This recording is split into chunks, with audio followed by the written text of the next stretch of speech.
Hi everyone, Az here from HeelvsBabyface. So the last couple of days I've been seriously harassed online. No, not about them, from people asking me to talk about this. Come on, naughty. For people asking me about my opinion about this James Bond news. So if you're unaware, just very quickly, there's a leak apparently that in the latest James Bond film, 007, is going to be played by a female black actress, Lashana Lynch, British lady, in the film. So I'm going to just jump in with my opinion about this, and there's going to be like two sides to the video. There's going to be my side of the video, and then there's going to be another side of the video, which will become more apparent. But before I go into that, I just want to kind of give you my thoughts on James Bond as a whole, as an entity. I am legit a big Bond fan. I've been a big Bond fan all my life, since I was a little kid. I was brought up on the Sean Connery films and the Roger Moore films. And I really liked Timothy Dalton's take on Bond. I really liked this much more sterner, kind of almost going back to early Sean Connery type of take on him, a bit more violent, etc. Then we had the Pierce Brosnan, which, GoldenEye's good, but after that, Jesus. And then we got on to the wonderful Daniel Craig films, which really grounded Bond in reality.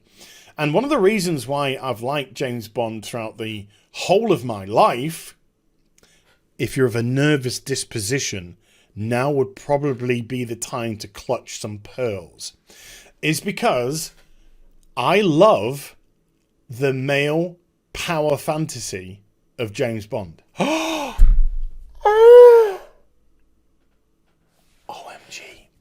And there's nothing wrong with that at all. I love the fact that James Bond is tall, dark and handsome dude. Or in, Craig's case, tall, blonde and handsome. I love the fact that he is intelligent. I love the fact that he kicks ass. I love the fact that he seduces women and has fast cars and amazing gadgets and travels all around the world. I vicariously live a male power fantasy through James Bond. And that is actually a very healthy thing to do. Having fantasies vicarious or sometimes living them out legitimately are very, very healthy things. They exercise your desire for these things. The things which are most likely untenable, out of reach to the average person. I am not tall, dark and handsome. I'm average height, bald, and uggles. I am not the type of man men want to be, and I'm not the type of man women want to be with. So I have to live that through someone else. And these fantasies take on different shapes. This is why we love our big, burly Conan the Barbarian. Strong, dominating man, takes what he wants. There's nothing wrong with that power fantasy whatsoever. Again, healthy stuff. In the privacy of our own homes, we live out various fantasies in the boudoir. We don't take them elsewhere. We ask our consenting partner if they're into this or into that, or vice versa. They ask the question, and we can live out other certain fantasies. These are good things, vicariously and also actually physically doing it. It's very mentally healthy for you to do. And Bond is one of those characters. I love him. I think he's great. So, in this film, the plot point is that Daniel Craig's James Bond has retired. And therefore, he's no longer part of the British Secret Service, which frees up the code name 007, and that code name is filled by Lashana Lynch. So far, I have no problem with this whatsoever. It makes perfect sense. If 004 gets taken out, RIP 004, You're going to replace them with a new 004. Same with 006. Same with 009, 007, 008, 001. Whatever it may be. That is the natural order. That is the logical order. So if 007 retires or is taken out, then you're going to fill it with somebody else. So from a story perspective, there's nothing wrong with this so far. As long as the film ends with James Bond being 007 again. Because that is the natural order of the character. So Lashana Lynch can be in it. She can be heroic. She could be a good secret agent, as you would expect them to be. Because the British Secret Service aren't hiring on virtue. They're hiring on talent. Okay? But she dies. She gets taken out. It spurs James Bond somehow, to come back into the fold, or whatever it may be, to lead the series on. Who knows? Who knows? This Bond series with Daniel Craig has had some twists and turns, and I've enjoyed the ride thus far. But now we have to go on to the second part of this and really ask ourselves, is this done for those reasons? Is this done as a good storytelling plot point for the upcoming film? And obviously we're not going to know until we see it. Okay? But there are a few things which immediately set alarm bells going. This original article. Just read the first paragraph. And this is actually a pretty balanced article compared to the next one we're going to see. This is actually a pretty balanced article in what it's trying to get across, information-wise. But this start just says everything that is wrong. Since Daniel Craig announced he was standing down as James Bond, debate has raged whether the next 007 should be a woman or black. No, it hasn't. It hasn't raged at all. Virtue signalers, the activist press, they're the people that have pushed this agenda, and they are absolutely minuscule in number compared to the millions upon millions of people who just enjoy James Bond films, males and females alike.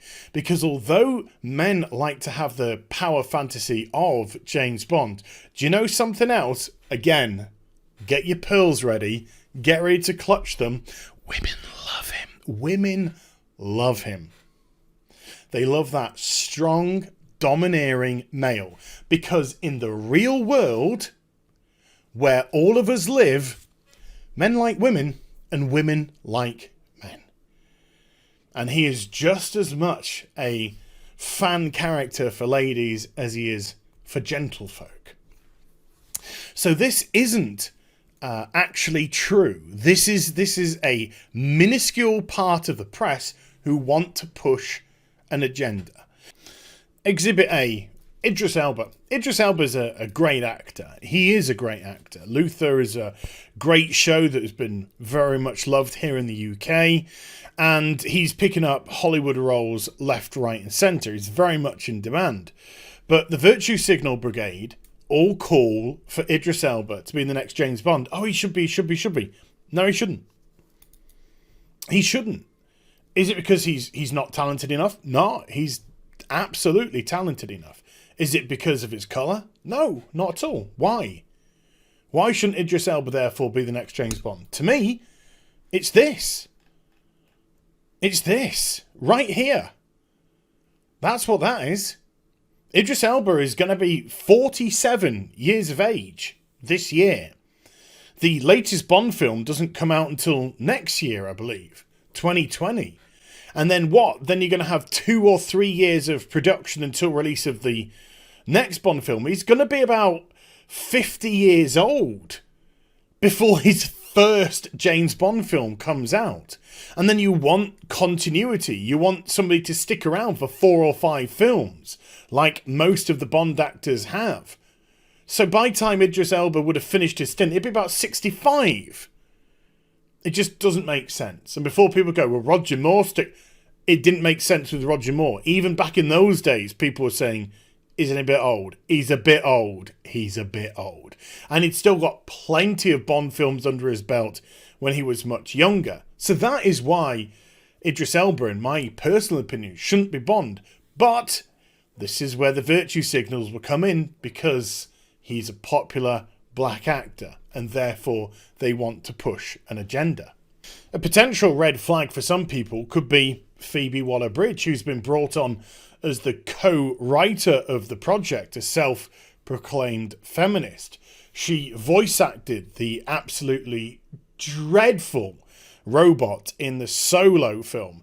Easily the worst part of that, and that is saying something, because that film was the hottest of hot garbage. It wasn't Han Solo, it wasn't Star Wars. I wanted it off. I wanted it off my screen. Just dreadful stuff. But if you look at her writing credentials, she's killing it, no pun intended, with Killing Eve at the moment, which she is a creator, producer and writer on. And that shares some similar themes with the Bond film. So as long as she sticks to those core fundamentals of the Bond franchise, should be okay. But if she decides to go down the feminist route with 007 and use it as an emasculation device, then that is destroying a great character for no other reason than you want to tear it down. And that would not be acceptable at all. And then, of course, we have to look at some unmitigated trash. You have to, when it comes to stuff like this. Heart.co.uk. These people who write these articles don't give two shits about the character. They don't give two shits about the franchise. All they're interested in is ticking a box. And all they're interested in is pushing an agenda. That's all they want. And so they'll scream and they'll shout at the producers, this is what people want. This is what people want. No, this is what you want to virtue signal. Because this article quickly descends into, great, she's black. By the way, let's reference this on Twitter. Let's see what they're referencing. MJ is a black woman. Asgard's new leader is a black woman. Starfire is a black woman. No, she's not. She's orange. Ariel is a black woman. The new 007 is a black woman. I love this song. Keep it going. Pure virtual signalling. Oh, by the way, Carol Danvers is their strap, and their avatar just happens to be the Wasp, a character in Marvel Comics, which managed to get itself cancelled twice in the space of a year. Why? Cancelled for low sales because they hired on virtue, and then when it came back by popular demand with the same people, the same virtue, still didn't sell, and therefore, of course, failed again. Twice in 1 year. That is pretty good going. And then right below that is immediately the dig at white men. Virtue signalling 101 and his absolute finest. Let's look at Idris Elba again, because he's far much more interesting to look at than that article. So that's why these people create those articles. They don't have any love of the character, love of the series, or anything like that. They simply want to tick a box. They simply want to push an agenda. I want to quickly talk about Miss Moneypenny, because, of course, during the Daniel Craig run, Miss Moneypenny has been cast by a black actress as well. And therefore, has it made the character of Moneypenny any better? Well, the character of Moneypenny is better, I believe, in the Daniel Craig run. Has it got anything to do with the colour? No. Why is she better? They've given her more stuff to do. Moneypenny has just sat behind a desk in most Bond films. She's not got involved.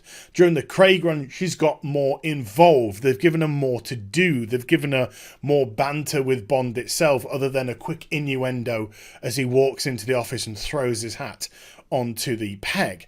No, they actually gave her interesting dialogue, and she was a good actress, so it came off very well indeed. So the character of Moneypenny got a better showing, not because of the casting, but because of the writing. And that is the important thing. If this film is to succeed, I don't think there's anything wrong with what they've put in place. If all of these things turn out to be true, as long as the film ends with James Bond in the core role of 007, because this is what the series is about. This is what people pay their money to see. They're not interested in watching Janet Bond. They're not interested in watching Jamelia Bond. They're interested in watching James Bond. So as long as this services a good story, no problem.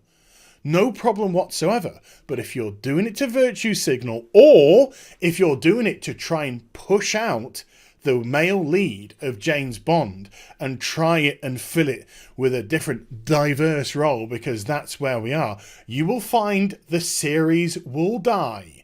It will die like Marvel Comics is dying because of their virtue signaling. It will die like Doctor Who has died because of its virtue signaling. Because your intentions are not pure. Your intentions are simply to tick a box, to pat yourself on the back and say, what a great job I've done.